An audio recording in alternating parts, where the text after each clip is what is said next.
storage. Sweet. All right. There we go. Wow.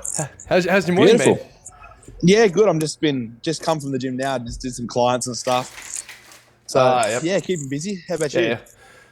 Yeah, it's been just editing pretty much the whole morning. So yeah, got a few projects just to get out.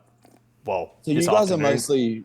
are mostly like what, videography and photography based and stuff by the looks of it, eh? I had a look at your Insta. Yeah. So I mean, I guess a bit of a odd one in a sense, but primarily at the moment it's like promotional videos for gyms and federations, as well as photography for competitors and just general athletes and stuff like that. So sort of branching more into doing the federation work, and I guess that's kind of the goal direction that we're looking to go with it. Yeah. But yeah, at the moment it's just doing gyms and athletes predominantly. 'Cause I think I saw you guys out at the Sanctuary, hey? Strength Sanctuary back at Stafford. Yeah. Was that you guys? Yep. Yeah, right. Man, that place is sick. Man, it's like the amount of people that because I mentioned to a couple of people that you were coming on today, and they're like, "Oh my god, holy shit!" I'm like, "Yeah, seems like a cool guy." That's where it all started at the old Sanctuary. I love it out there. Yeah, well, I mean, I'm originally from like regional Victoria. So when I first moved up to Queensland, one of the first guys that I'd ever met, he trained out at Strength, so he took me there and was like, first time I'd ever met him, he was like, the coolest gym that you'll ever see. And I was like, sure, we go out there. It is sick. And I'm just like, yeah, I love it. Such a cool gym. It's like a forest in there now. I've seen photos. It looks like they've got like a full-on like jungle going on there. It's grown in the last few years. Yep. It's good as well. Like Oren's an awesome guy. And like they let us use it as a location to shoot, do photo shoots. They partnered up with us for the podcast. So normally what we generally do when we have face-to-face podcast, before doing it, we'll actually go and just train with the athlete, and we'll put together like a bit of a hype reel, pretty much as a bit of a thank you for coming on the show. And Sanctuary has been awesome enough to let us actually go into the club and film all of those as part of it. So that's sick. Yeah, massive props to those guys, and it is really cool. How long have you been? How long have you been down in Melbourne for? It's been, I think, probably 7 weeks now, so not long. We're still fresh. Yep. Because we were living North Brisbane near you guys. Then we moved to the Gold Coast for a couple of years, and now we're set up here for the next few months. Is there anything in particular that made you go down that way? as weird as it sounds, the gyms.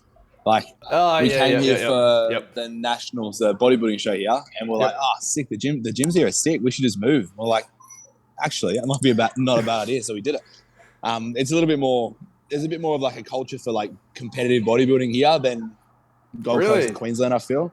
I feel like Gold Coast is very fitness sort of orientated, whereas I feel here's very bodybuilding, IFBB sort of competitive orientated, if it makes sense. Right. I mean, I guess this is the thing. So growing up in regional, so I'm grew up about 2 hours southeast of Melbourne, and it just didn't exist really. Like, it's only right in the...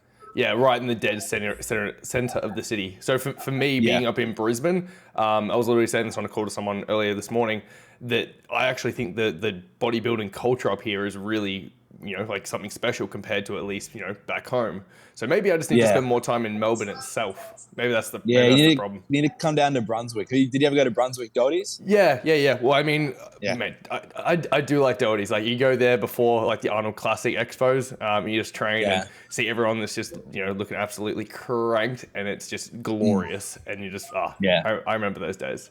It's sick, eh?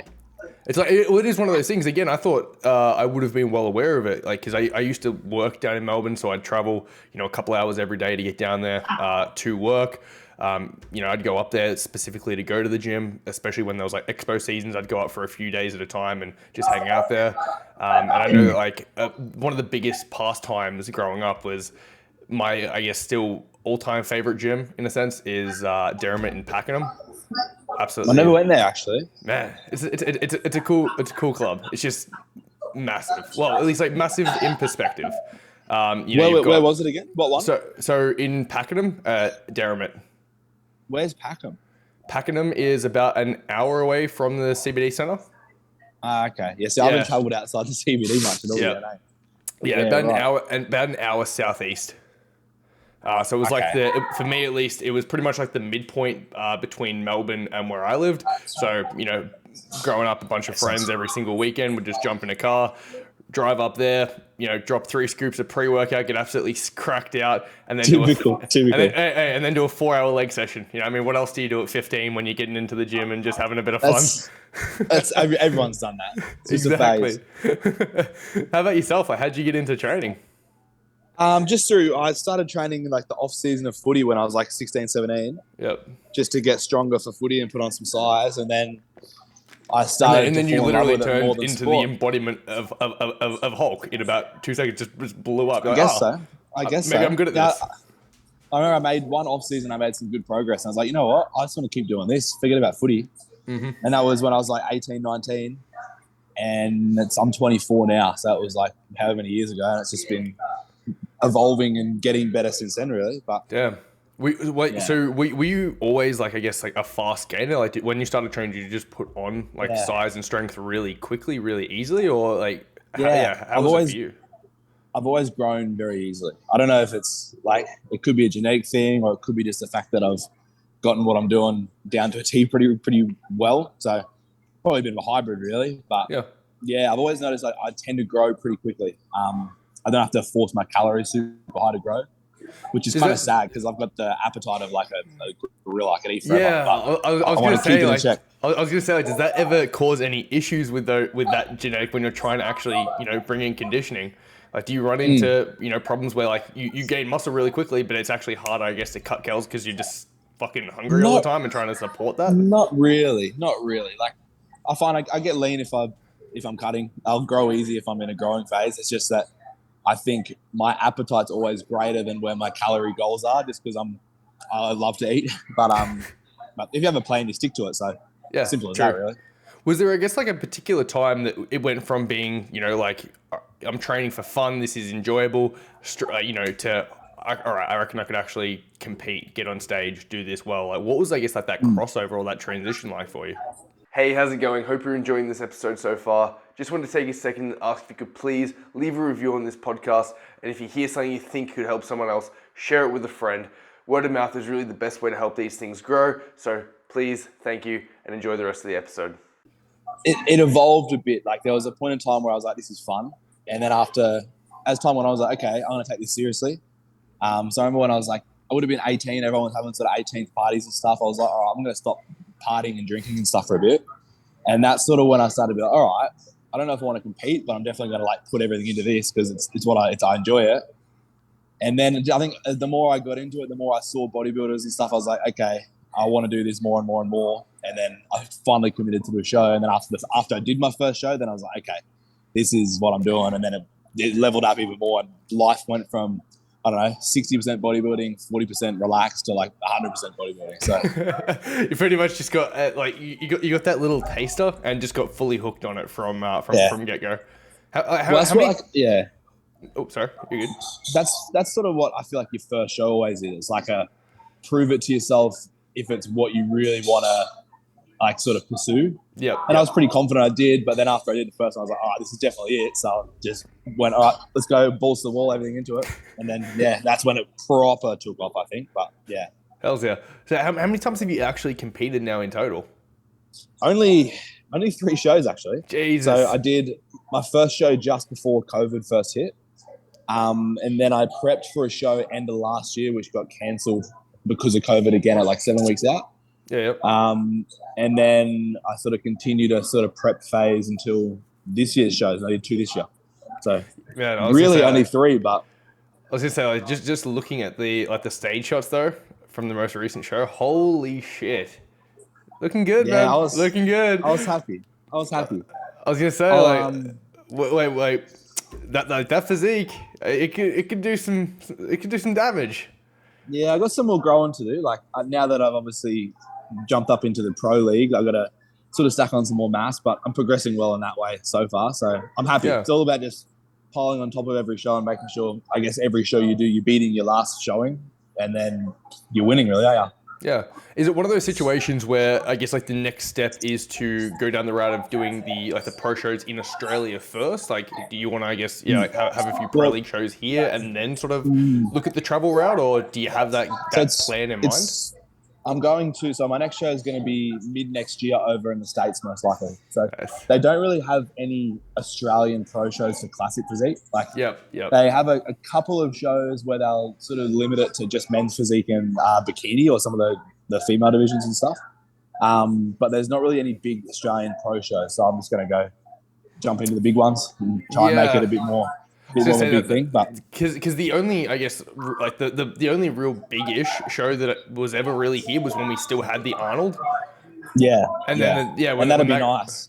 Ah, man, I reckon there would just be like an amazing feeling of competing on an Arnold Classic stage in your home country as well. I really do wish that they would bring that show back.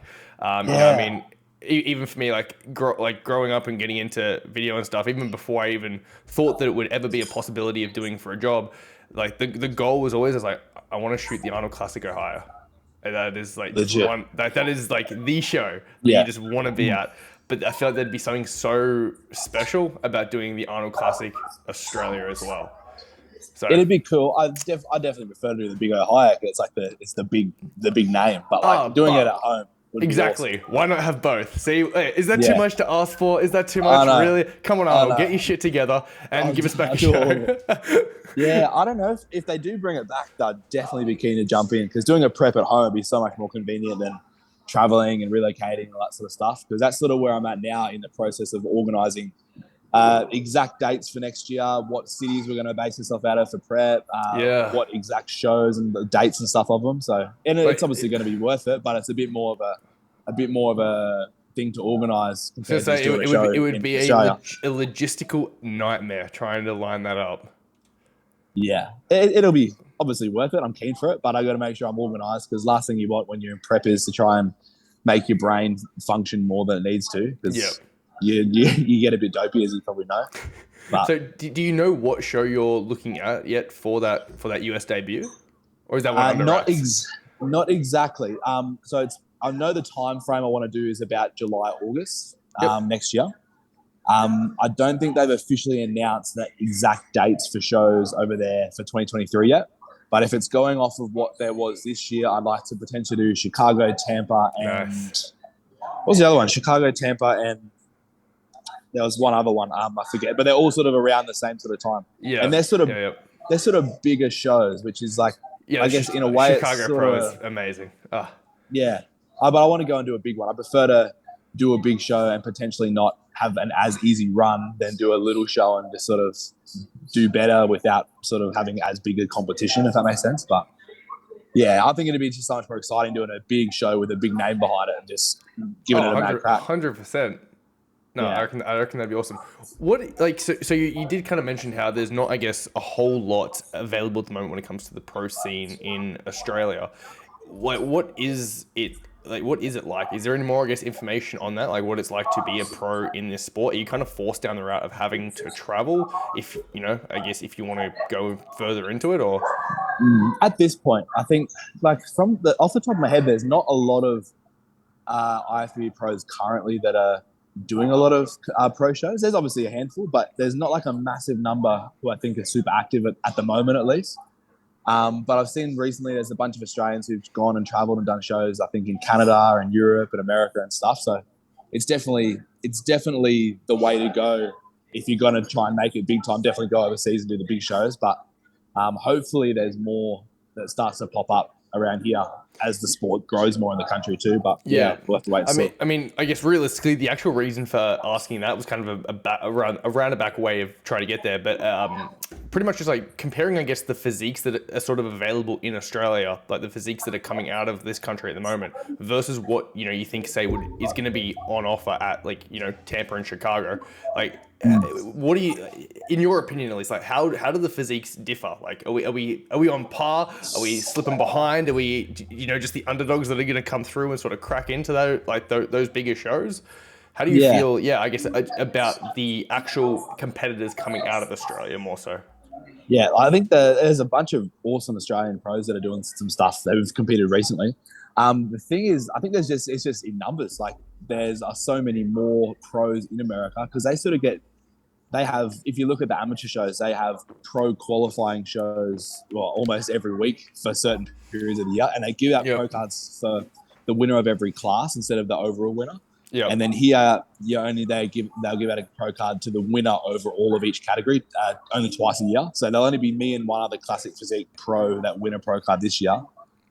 Compared to American overseas where they're chucking them out all the time. So I was going to say, because it's like watching Nick Strength and Power all the time for years. It's just like every other week. It's just like, oh, okay, so there's this pro show and there's this pro show and there's this pro show, and then in a couple of weeks we got this one and this one, and this guy's prepping for this one and this one. I'm like, damn, that's cool. Yeah. Why can't we? That's cool. That's awesome. And that's exactly why I want to get amongst it. Like, there's so many shows you can do instead of sort of countries closer to Australia. I think there's only really like a New Zealand show maybe and a Thailand show or something. So if you're over there, you've got so much to just have a variety and jump into all of them and be more consistent with it. But in terms of like comparing Australian athletes to Americans, like obviously I think it's hard to tell just because there's so many more numbers over there. But I think if you chose the best pros in Australia compared to the best pros over there, I'm sure we'd be pretty similar. It's just that there's so many more to pick from over there that it seems like there's a lot more to go around. Literally just like a numbers game where you've got 4-1, 5-1, amazing top level genetics and dedicated to the sport versus just not actually having the population density, let alone that actually go down that career path and then furthermore decide to actually travel and compete on an international level as well. Yeah, it's like that with everything over there, though, isn't it? Like America and all of Europe and stuff as well are just like Australia, but like a million times more extreme, which is just the way it is with everything, really. So I think that's the place to be if you want to take it. I was going to say, we're coming for him. Like, we'll get there. Just gonna slip in, and they won't expect it. They won't know what's going on. It was like riding on the kangaroos, and they'll just be like, "Holy shit, get out of here!" Last minute, catch them by surprise. Yeah, definitely. Legit. What are the goals for yourself? My goals, competing. My goal, I want to be the best at what I do. So, although it might sound like a big extreme goal, I say it all the time. I'd love to win the Mr Olympia. I'd love to win it multiple times. And although it's not going to happen overnight. That's something that I'm definitely aiming for. But I guess in the short term, my short-term goal is just to have a really productive off season of growing and making improvements where I need to improve. Then obviously doing well on my first pro show and then aiming to qualify for the big show, the Olympia, and go from there. So do you see yourself like up on stage facing down against the daddy himself? Yeah, as weird as it sounds. I was going to say, or do you reckon someone else will come in and actually dethrone him first? Yeah, there's a bunch of classic physique is getting interesting because there's a lot of up and comers. Like there's a lot of new Brazilian guys that are coming up looking sick. There's a lot of other younger guys. What's his name? Urs, if you follow Urs. Yeah. I think he's German. He looks sick, and I think he's only my age. Oh, he's only young. He's coming up. There's a bunch of up and comers, so I don't know what's going to happen, but it's kind of weird to think because all these classic guys I've looked up to for so long, like technically they're competition now. Although I've still got progress to make before I can confidently claim that I'm going to beat them or whatever. It's cool to think that they're legit my competition. So instead of just being a fan of them, they're like they're almost rivals in a way, not just like someone to look up to. When it comes to competing on those stages against those guys, do you think it's is it just a size game at this point? Is it the conditioning? Is it opposing? Where do you think they're sort of like eking you out at the moment? And you think the biggest, improvements need to come to your overall package to get to that level? I think for me, it's more just size overall. Like as an amateur doing classic physique, your weight limit is lower. So I could only be 93 kilos maximum on stage as an amateur. But now as a pro, I can be around 99 kilos on stage. So from feedback I've gotten, it's purely just sort of maintaining the symmetry and structure and shape I have and just sort of putting on maturity and size all over. But knowing me, my body tends to respond really well to it. Just tends to grow fairly quickly, if that makes sense. Yep. So I think that I'm on track to improving now. I think what have I gained? I've gained I'm 108 kilos now. Jesus Christ. And I got down to 87, 88 the last show. So I've gained nearly 20 kilos. So it's going pretty well. I can't complain with that. That's actually fucked. Yeah, and obviously a lot of that weight is just going to be fluid and like just your body not being super flat and depleted from being at the end of prep. But I'd say a good amount of that is extra new quality muscle as well. So I'm keen to see how big I can get before it's time to sort of cut down, really lean for the next show and go from that. But I think I'm pretty well on track. I'm just going to keep pushing it. For yourself, what do you feel like those best, like those dominant body parts are, and the ones that are sort of lacking and needing to be brought up? I think for me, I've always had a weaker upper back. Mm-hmm. So I've been putting a lot of emphasis on bringing my back up, just in terms of just a bit of extra lat width, bit of extra density and thickness from the back. From my first show to the recent set of shows, I definitely made improvements with my back, but I think that's probably still an area that there's still room to put more on.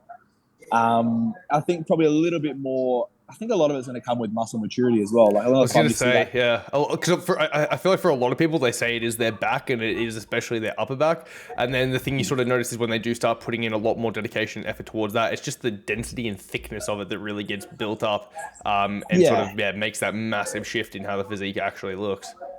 Yeah, and I think muscle maturity overall is a thing to work on as well, which just comes with time and consistency. Like, if you look at the detail in muscle of like an older guy who's probably been around for a little bit longer, they always have that. Just that just that grainy, just textury kind of. Yeah. And I think when you're a bit younger, like I'm 24 now, being 24, you're never going to look as really dry and grainy as like a 30 or 40-year-old sometimes, just because of time. You can get to the same condition, but I feel like a lot of extra detail comes just with the muscle being more mature and been held there for longer, I feel.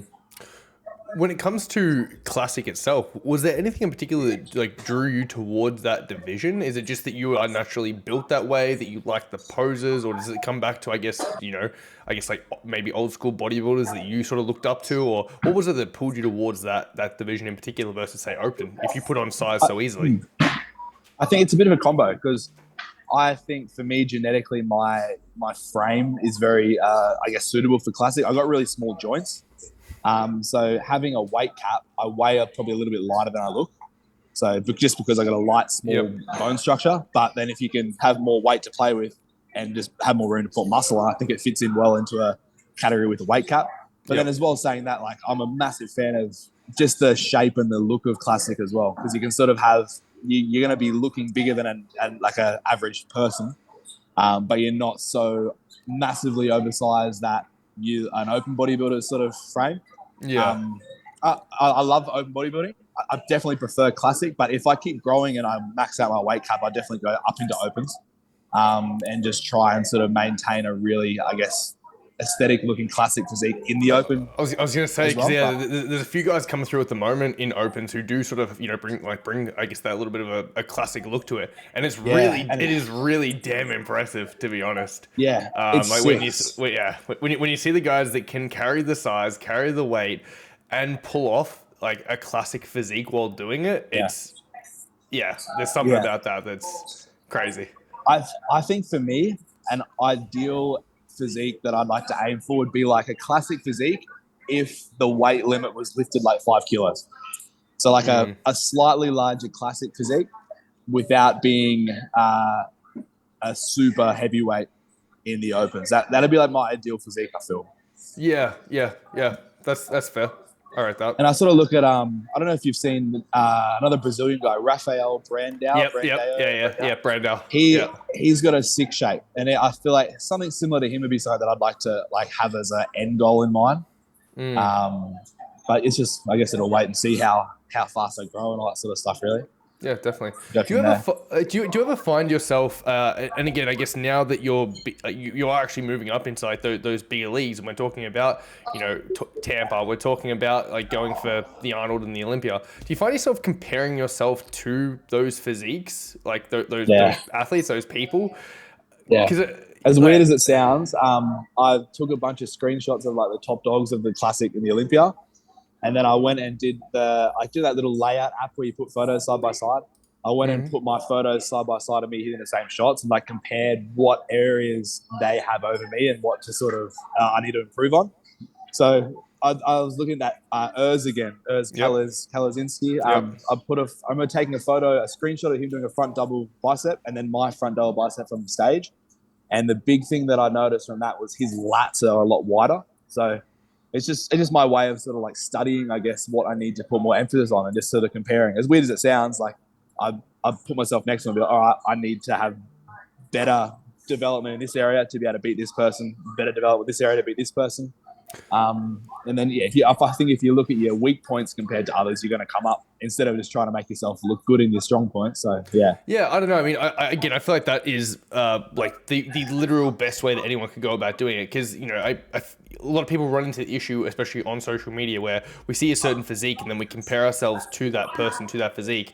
And it really, I guess, has a negative impact on the way that you feel about yourself, the way that you look. But it seems like you are actually able to make that very clear separation and see it as a motivator rather than a detractor.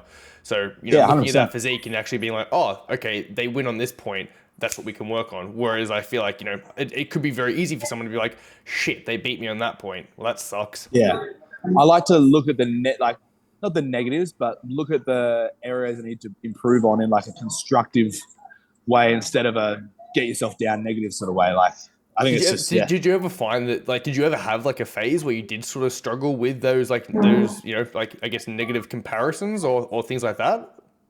Not massively. I think when I was younger getting into the sport, I wasn't so much into competing. I was just more into the love of training. So it was more of an individual thing. And then I think the more you progress as time goes on, you sort of learn that it's more of an individual sport anyway. So like, although you're competing against other people, I think the most satisfying thing is not so much getting a gold medal, but it's more so knowing that you've done everything you can to beat your past efforts, if that makes sense. So although I want to win shows, I think for me internally, I am more satisfied knowing that I've done everything to beat myself. So it's definitely common, but I think I'm almost selfish in a way that I'll think too much about myself than other people to compare myself, really. All right, man. I feel like, at the same time, there is this massive, I guess, like negative connotation around being selfish, but at the same time, a lot of times you do have to be selfish to be selfless. And if you're not able to actually be that like that and do that, then really, like, you're not able to help anyone. And I think, honestly, I wasn't, exactly. I didn't know what to expect from that response, but I wasn't really expecting that because no one's been able to give me that so clear cut, so straightforward.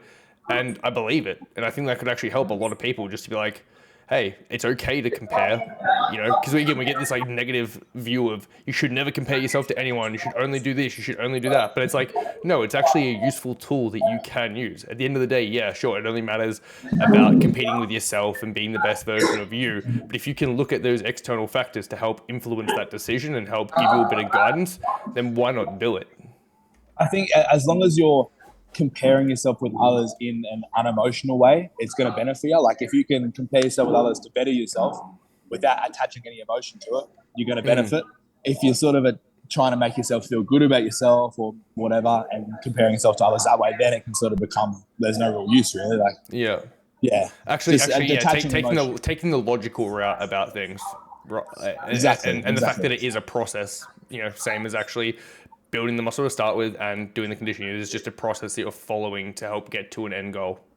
The hard thing is when I guess people who are in the gym, not so much to compete, but they're in it just to look good. That's sort of different. I think for me, it's a sport. So I'm sort of looking at physiques to compare myself with and better myself from in like a non-personal way.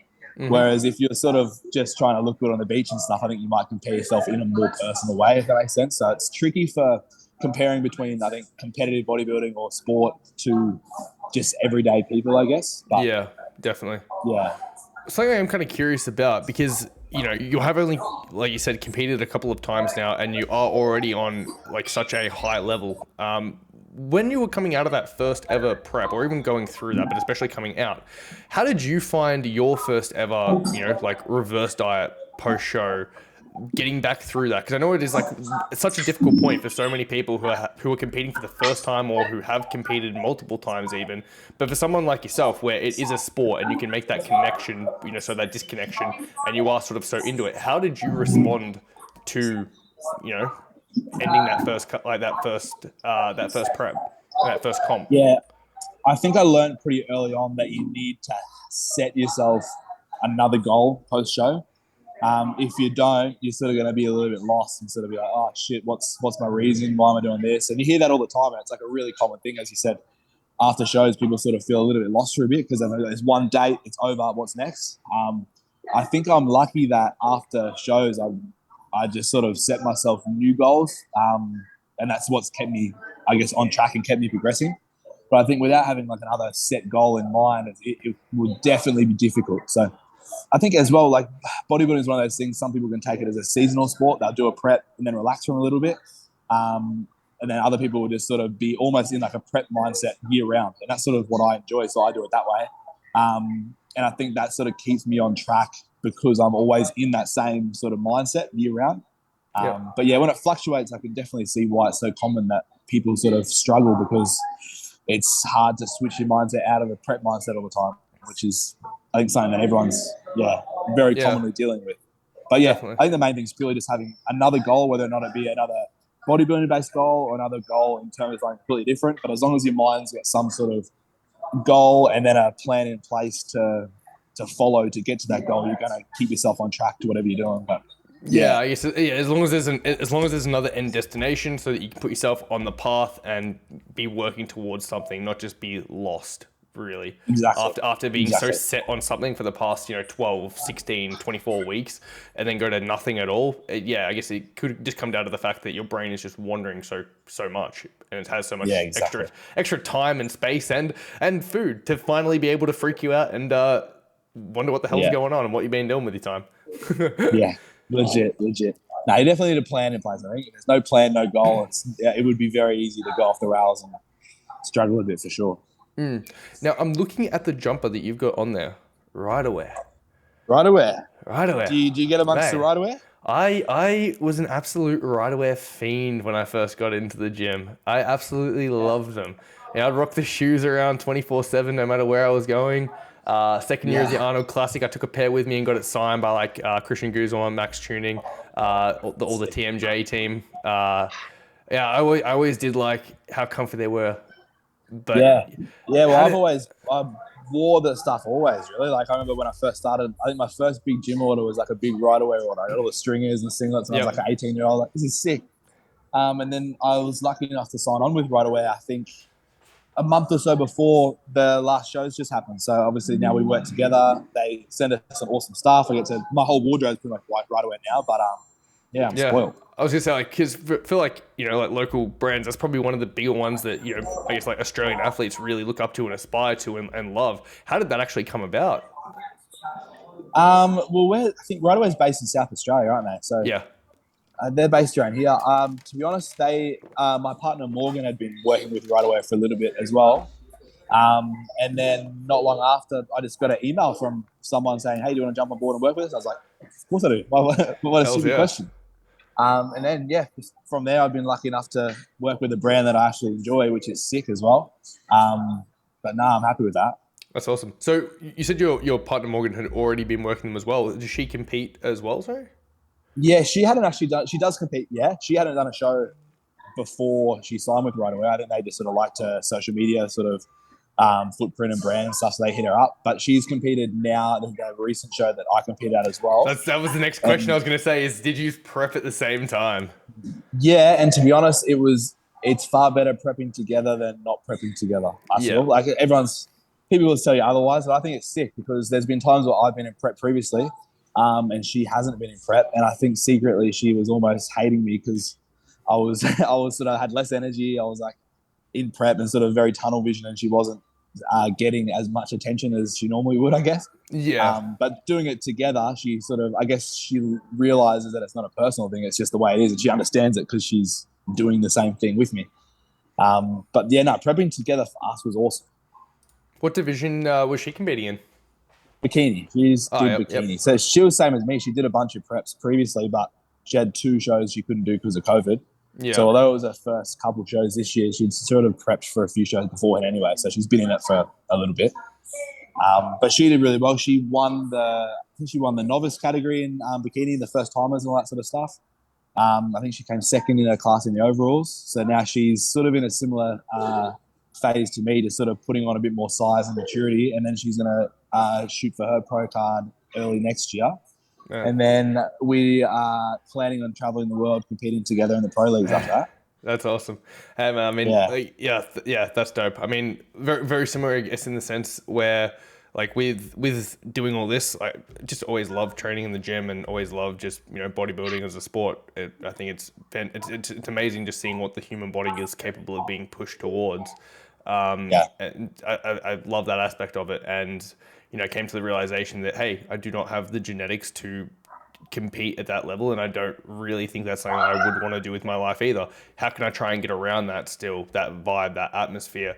And it just so happened that, you know, I really like cameras, and people thought that I was pretty good with it. So using that as like a tool to try and still get to like those bigger shows and those bigger stages, you know, now being on the cards to actually go out and cover the pro qualifiers for IFBB this year, you know, the new goal from that is to, all right, well, let's go in, let's do the best that anyone has ever seen in the entire industry, get on that pro circuit tour, and exact same thing, travel, cover the shows, and just create some of the coolest fucking content with some of the best athletes that there are.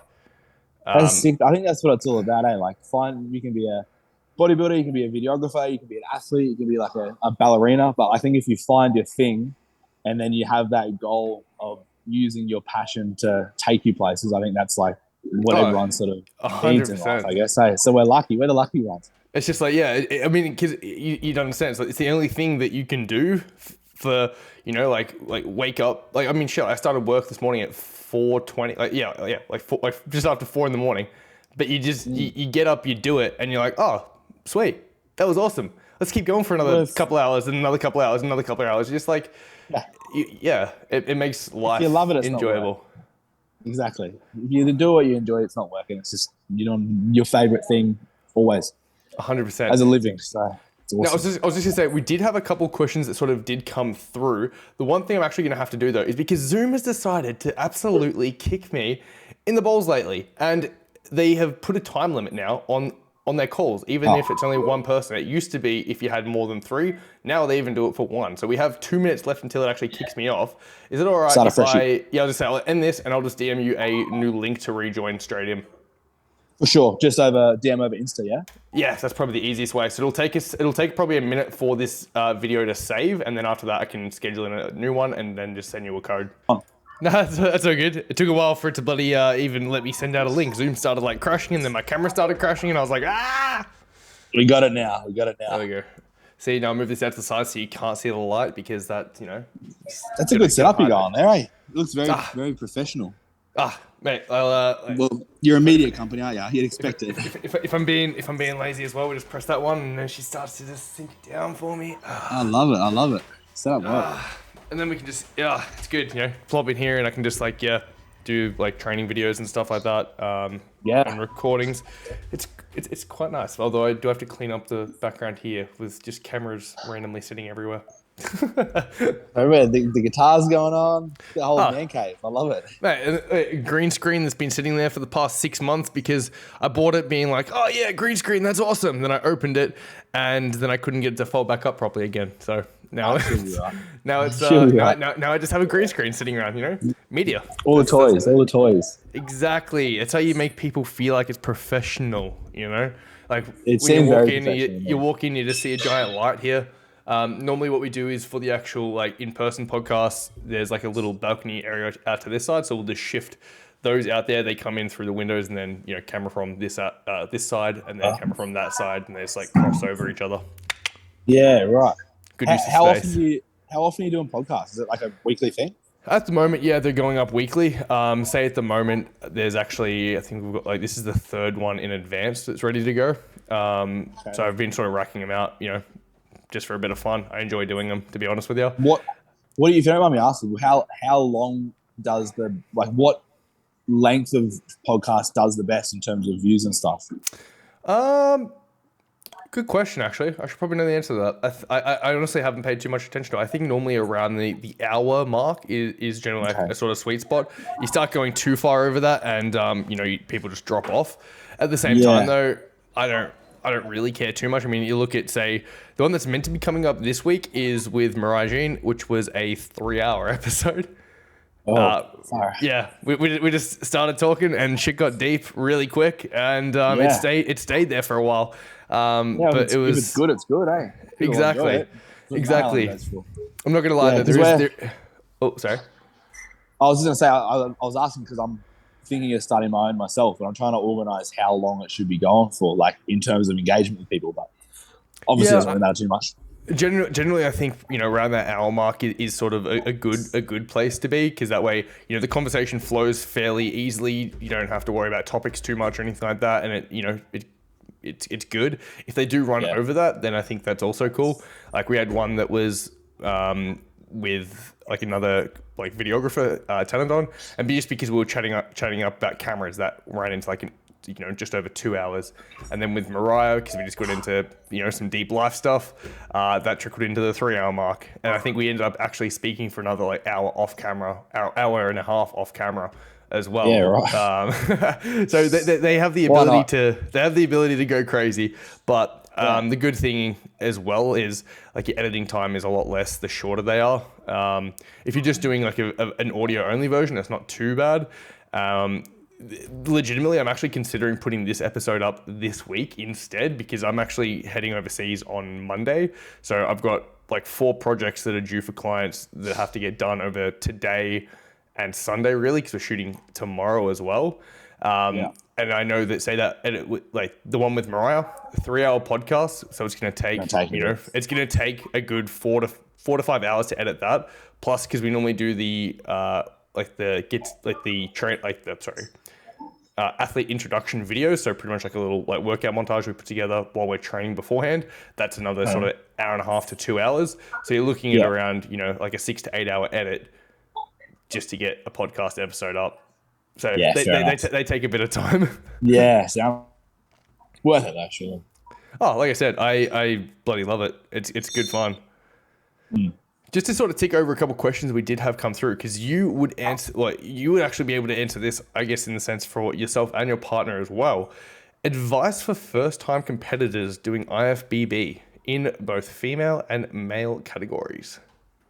Advice, okay. Although that's very broad, it's like probably give. It is very broad. Jeez, get like more direct. Yeah. Oh, it's good though. It's good. Broader the better. I can probably give like an hour's worth of advice, but to narrow it down, I think the most important thing is to embrace every part of it, whether it's the parts that you're feeling good or the parts where you're feeling tired and struggling and fatigued and sore. Like at the end of the day, prep, you're doing it because it's partially because you're competitive, at least for me, but also because I enjoy the whole process of it. So if you sort of embrace everything, when things get hard, when you get tired, when you're hurting, if you embrace that's part of the whole experience, I think it sort of keeps your head in the right motivated mindset, keeps your momentum running as well. I think it's common for people to, I guess, go through the tougher phases of the prep and start to feel a bit down about the whole thing. But I think if you look at it a different way, when you're feeling fatigued, hard, and you're finding it hard, it's almost exciting because you know that you're doing what's required to progress. So I think just keep to summarize, I think keep your mindset in a frame of looking at the negatives as essentially, in the grand scheme of things, they're positive. So yeah, are there any, I guess, maybe like say diet or training like tips or tricks that you've found have been very beneficial for, like getting to, I guess, your level, or, how you are on stage? Well, there's no shortcuts really. I think it's just purely having a good plan, having either a good coach or having a good foundation of knowledge of what you're doing, and just making sure you stick to the plan. Like, don't let your emotions get in the way of what you're doing. So have a plan, stick to it regardless of how you feel. If you feel shit, who cares? Do the plan anyway. It's sort of the way it is. So I think in simple terms, just make a plan that's going to work and then do the work and stick to the plan, and you're going to progress. Just don't take shortcuts. Yeah, I guess it's just like making that actual, like that clear cut that this is actually what I want to do. So I'm going to do it. I'm going to put my full effort into it and not make excuses really. I'm going to, like you said, stick to the plan, trust the process, and just go and do it. And like we were saying before, have a plan. Like have a plan, whether it be from a plan you've made or a coach that you're working with, that you can trust and rely on, and just do it. Like if you don't have a plan, it's easier to talk yourself out of things. If you have a plan, emotionlessly, just do it, and you'll win. Yeah. All right. We had a couple questions here from Connor, who was actually on the podcast the other day, and fangirled out like crazy when I said that I got you on the podcast. What's his Connor who? His name's Connor Dunn. He absolutely loves you. Loves you. Yeah, he looks like a mini C-bum. He is a mini C-bum. He is a mini C-bum. I love him for that as well. When we did his photo shoot post show, in the end, like we just delivered it was like 15 front lat spreads because he kept hitting it, and they all looked so damn good. I'm like, this guy has wings. They're beautiful. But no. Yeah. No, I didn't realize that was you that took his photos, but he looked good.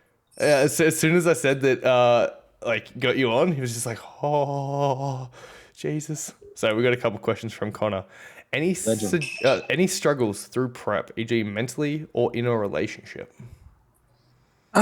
Struggles. I guess it depends. Like I said before, I guess it depends on what you refer to as struggles. Like, yeah, you're going to struggle physically and energy-wise, but I think in the grand scheme of things, those struggles are sort of not a big issue. Like, the struggles of feeling tired or feeling drained or whatever are just part of it. So, yeah, they struggle physically, but I wouldn't say I've been through any big struggles that have actually been a problem, if that makes sense. Yep. Again, it always just comes down to the way you look at things and perceive things. If you look at the struggles as part of the process and embrace it, then it's not really a struggle anymore, really, is it? So, yeah, I think from what I can think of, no. I've been lucky enough that I haven't had any really hiccups or issues with prep.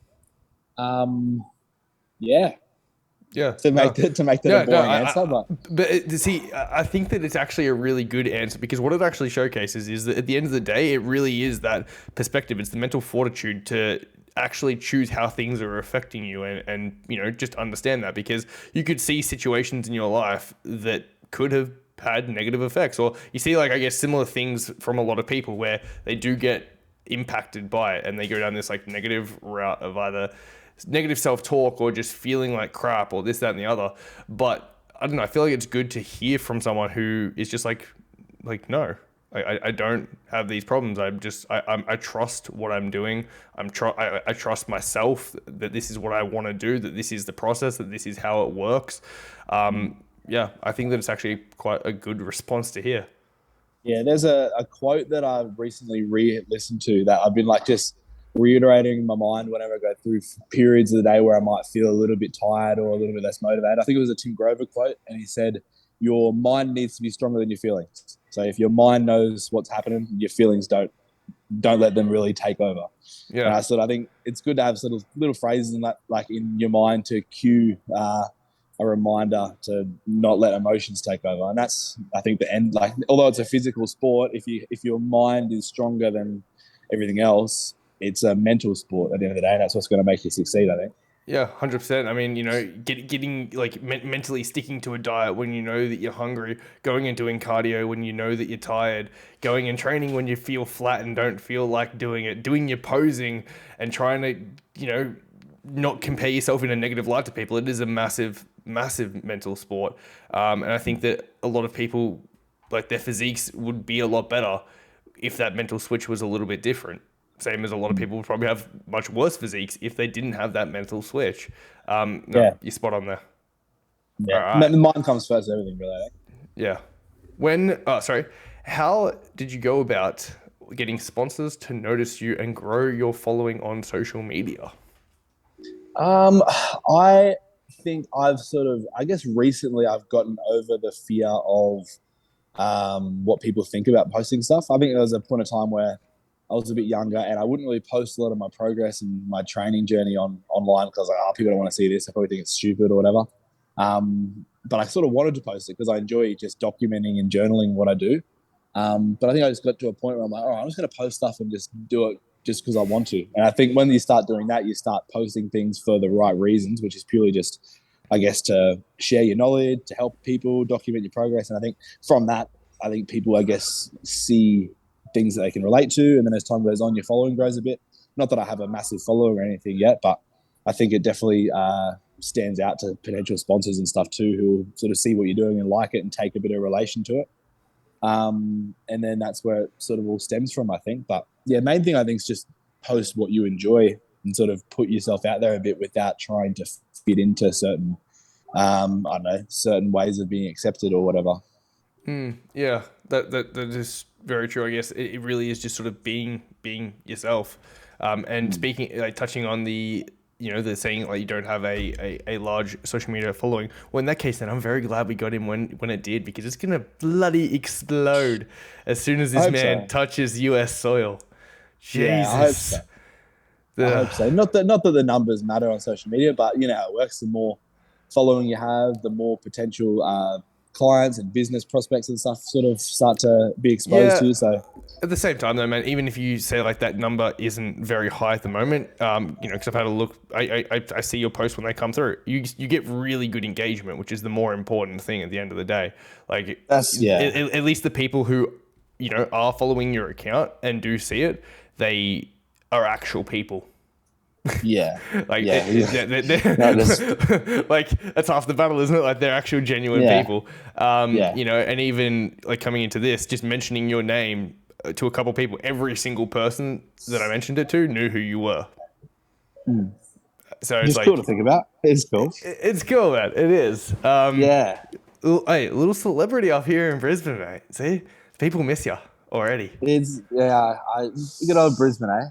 It's cool to think that like I've got people that sort of follow what I do just from doing stuff I enjoy. It's not like I'm doing anything crazy or out of the ordinary. It's just, well, I guess it is out of the ordinary, isn't it? But I guess bodybuilding is sort of weird, isn't it? I've only got the physique of an actual god. Nothing too crazy out of the ordinary. To me, bodybuilding is normal because it's all I do. But to everyday person, bodybuilding is really weird, isn't it? But you said that like one of the goals from traveling was to like train at a bunch of different gyms, and same as the reason for moving to Melbourne was that as well. Like surely there was a gym then that like pushed you over the line to move to Melbourne. Like was it Doherty's or Doherty's is the one. There's so many here. Well, yeah, but what was it about Doherty's? Because again, I've trained there a fair few times, and I don't know. There's something about it's a cool gym to train at. I don't know. I get really claustrophobic in Doherty's. There's something about those Flinders. Okay, yeah. There's something about those low ceilings, man. It's just like I love it. I go to the one at Brunswick a fair bit too, and that's the one that sort of got me into it. Brunswick's the OG one. When you walk in, there's like every single wall is just absolutely coated in bodybuilding photos from like old guys from the 90s all the way up to more recent guys, like stage shots. All like the best sort of bodybuilders in history are sort of all scattered over the walls, and it's just like you walk in and you're like, if you're into bodybuilding, it's like walking into a toy store as a kid. Like it's just awesome. And I sort of wanted to come and train here for ages. And when we finally came for the national show a few months back, I was like, oh, this is mad. I'd love to live here. And then after thinking about it, I was like, well, there's nothing stopping me from living here and having this in my home gym. Why don't we do it? And we did it. But yeah, I don't know. It's just the vibe of the place is just sick. And the equipment's awesome. I get probably too excited over gyms. Is it like old school equipment there, or is it like a mixture?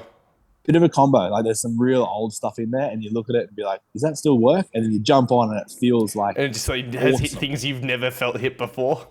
Yeah, it's like I don't know. It's like the old school engineering of movements. Just I don't know. Just feels almost better. And then there's a bunch of new stuff as well. Like if you've seen all the fancy new like Prime machines that are really popular now, there's a bunch of them here too. So it's like a hybrid of new and old. And there's so many other gyms around the area too. Like there's a lot of like I guess independently sort of owned gyms as well that you can go and train out of, which is cool to sort of mix things up. But home base for me is Doherty's. Yeah, nice.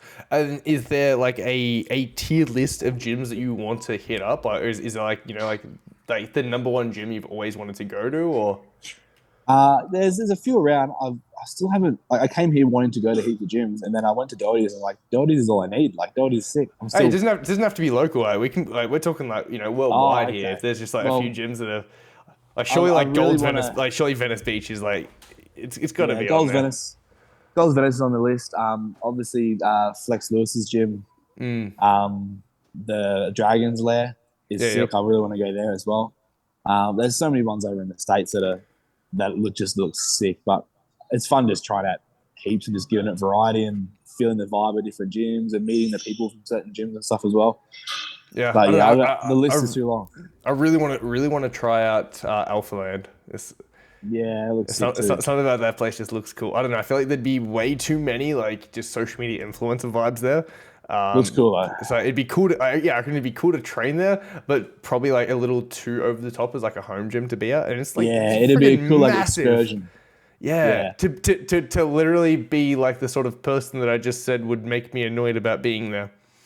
Yeah. Like, if you chuck your headphones on, get into your zone. I reckon if you switch off and get in your own world, you can train wherever, can't you? As long as there's some dumbbells there. That is very true. That is very true. Do you have like some favorite exercises and like least favorite? Let me think.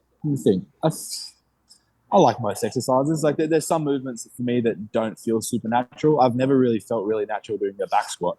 I think because I've got from hip to shoulder, my torso is fairly long. Right. And I think with that, I struggle sometimes with movements where I really have to keep a good posture under load. So back squats have never felt super, super comfortable for me. I feel like I get a lot more out of more isolated movements like a leg press or a hack squat where I can sort of support my posture and isolate my leg a bit more. Movements I enjoy though, I don't know, I go through phases, I guess.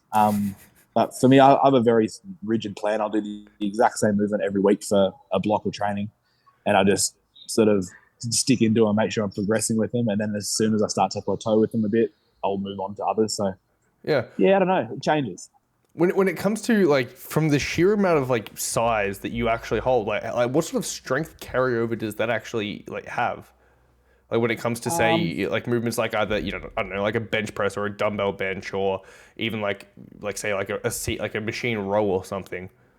Yeah, I guess. Well, in bodybuilding terms, a lot of the time you want to put yourself in like the weakest position possible. If you look at a powerlifter, they're trying to put themselves in a strong position because they're trying to lift as much load as possible. But for a bodybuilder, we're trying to put yourself in a position where you're maximizing stimulus on certain specific muscle groups without loading up areas that you're not trying to specifically target or without overloading your joints and stuff as well. So it's hard to tell. Like, because again, the reason for that is like when I started out like with powerlifting to start with and really loved that, you know, and then the further and further I got into it, you know, I guess the more it sort of slipped away from that into more just, you know, conventional bodybuilding style of training.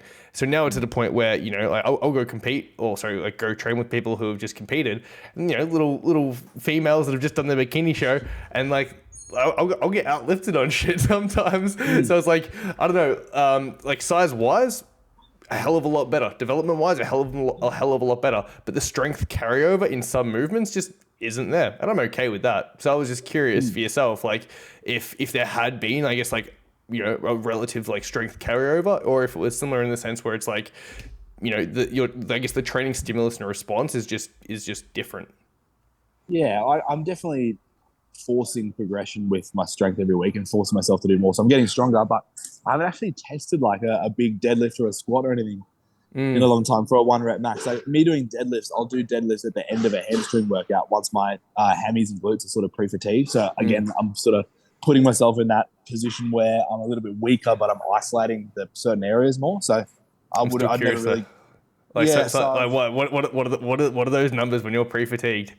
Oh, nothing crazy. I did the other day, I think I was hitting 190 for 8 on the deadlift, which isn't crazy. This is why I say this, because he says not crazy, and then he's like, yeah, I'm hitting 190 for sets of 8 pre-fatigued at the end of a workout.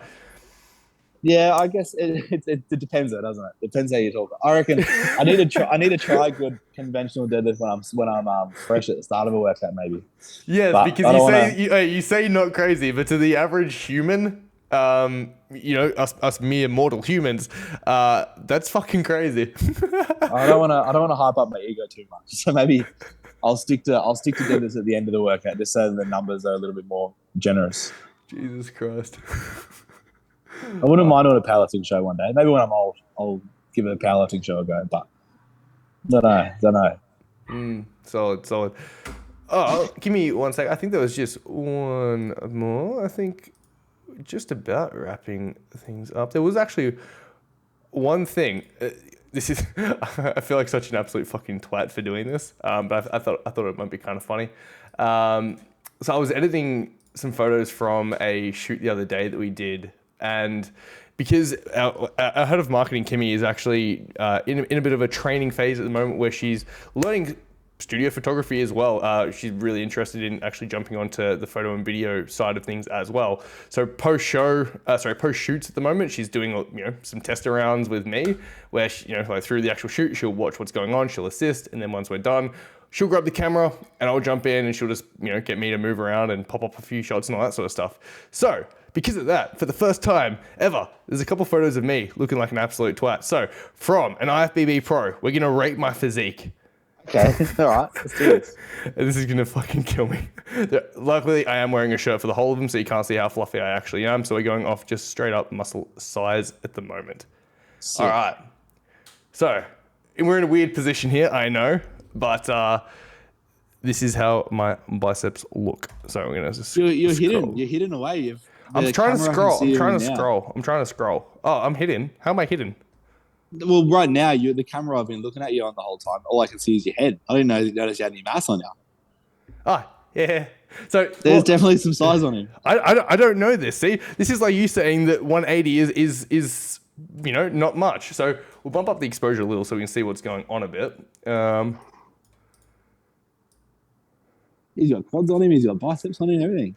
All right. So we'll start. Yeah, we'll just start at the bottom, I guess. So my little baby legs. Little baby chest scoop coming through. What did you used to compete in? Did you say you used to compete? No, so I've never actually competed. I was going to try and compete season B this year, and then we had the discussion come up to start doing talks for the IFBB shows, and as soon as that happened, I was like, there is no way in hell that I'm going to go into a deficit right now. I reversed back out of, I'd leaned down fairly quickly, which is good to know that I can actually do that relatively easy now. But yeah, reverse back out so I could just be in a sane mental space. Yeah, that makes sense. That makes sense. Yeah, I've still never competed. Would like to consider it though. I reckon do it. I definitely think so. You should. I didn't realize how much actual development you had on you. That's sick. It's cool. It's cool. All I've seen is your head, but now I can see the rest of you. It's sick. Yeah, so this was post shoot without a pump. So this is still flat. Without a pump. Yeah, so this is just after shooting. So holding a camera. Camera pump. Camera pump. We get a little bit of a quad shot in there. There's some quads there. Where's this at? This is World Gym Underwood. Oh, you haven't been there. Yeah, really cool club. I can't do a lat spread to save my fucking life. It's an awkward pose, isn't it? I'm trying because again, after shooting with Connor and just seeing what he does, it makes me really want to learn. But I cannot get things to open up and do that properly. Yeah, there's a lot more to poses than you think. It's ridiculous, man. And again, I loved the sport since I was 14, and I've been watching it the whole way through and still can't figure out how to get this damn pose proper. It is a tough one. Front double. So again, I will admit that I am 99% bicep, and that's really about it. I was going to say, you got some good arms on you. It's like the one thing that I've got going for me. I have beaks. Well, if you're wearing a shirt, that's the number one muscle you exactly. Because and the shirt as well, you just do a quick little flick out, and then it comes right to the good part, and then you're done. The little tricks of the trade. Exactly. Hey, if you're walking into a fitness shoot and you've got a handheld camera that's rigged out, massive setup, and you've just got little arms, just stubby arms hanging out of it, it makes you feel like you're in the right. It makes you feel like you're in the right place when you can when you got biceps. That's all you need. Definitely. Again, just another quad shot where we've got. I guess that's a little better of an angle. Jay Cutler quad stomp. Out to the side with the front double. These cool shots. Most muscular. Oh, and then we're just doing some posing shots here. Isn't that cute? These are cool. And then a little side. So I still am learning how to pose. These were just a bit of fun. Kimmy's still learning how to shoot. But yeah, I like these shots. How do you feel this physique would go if it actually stuck to a diet and could put the fork down for more than 3 weeks at a time? Going off of I call it a t-shirt physique because obviously you can't see your body. Yes. I think you look in a t-shirt / everyday walk around physique. You look sick. I'd have to see the torso and midsection to see how you relate. But like you said, you're arm dominant, very bicep dominant. If the amount of mass you have in your biceps was symmetrical through your lats and your chest and your delts and even the legs, I reckon you'd be sweet. What category would you do? This is the other thing I don't really know, to be honest. I feel like you jump in classic. I was just saying, I'd say I'd probably go the classic route. Yeah. Legs on you. We don't want to hide them away. Like, yeah, I do like legs, and my favorite is probably like a side chest. I don't even know if there's one in there. Like a proper. Yeah, that was one at the start. Yeah, like I do like a side chest. There's just something about that works. Like, of course, sink down a little bit more so my hamstrings actually fire properly. But I reckon do a show when the time's right. Get amongst it because you learn. I think you learn so much more from doing a show than you do from anything else because the amount of feedback you get from judges and the more you can look at your finer details when you're in like stage lean condition, like you can break down your physique so much more and develop from it than you can if you're just sort of looking at it regularly, I feel. Yeah, I mean, I was just really curious to see how I actually looked, like how I legitimately looked underneath everything at that level, and it was one of those things where, like, coming from like growing up being very overweight as a kid, oh really? I'd never thought that would ever be, I guess, possible, and even at the moment, like, I never thought that I'd ever be like that, this body composition to start with. So coming up to Queensland and actually getting involved in the bodybuilding scene and meeting people who were competitive really, I guess, just opened my eyes to what is possible. So I think it'd be cool to push myself through it and see. So yeah, maybe in a couple of years. We'll focus on work at the moment, and then when we've got Daddy C-Bum's number in the phone, then we'll compete. Get around it. No, I definitely think do it. It's like if you enjoy training and you enjoy the whole process of it, it's the most rewarding thing you'll ever do, I reckon. For sure. Definitely. But best way to learn, I think, just give it a crack and learn from your experience. Yeah. Man, I would love to say a massive thank you for taking the time out of your day to have a bit of a chat on your day off as well. Oh, this guy. Of course. Legend. Fantastic. Anytime.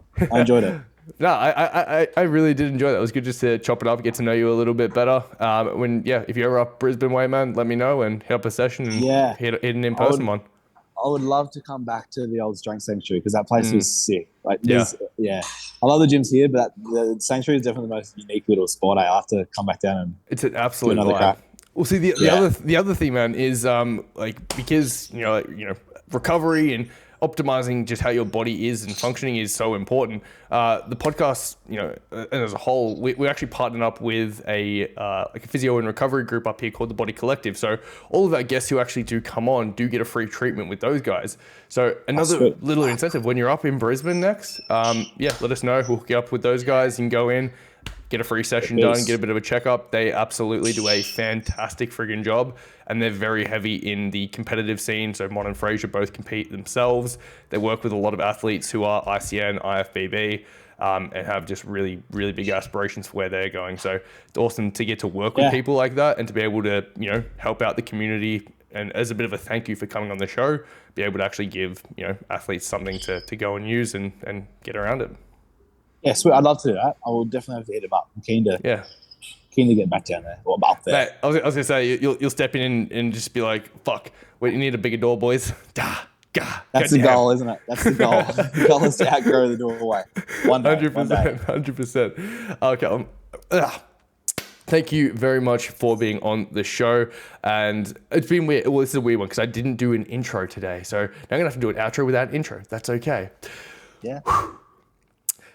Thank you everyone for watching this episode. If you did enjoy, please feel free to leave a like, a comment, all that sort of good stuff. If you have any questions for either our team or for Callum, leave them below. We'll be more than happy to get in touch and respond and answer. Can you tell that I haven't slept much lately?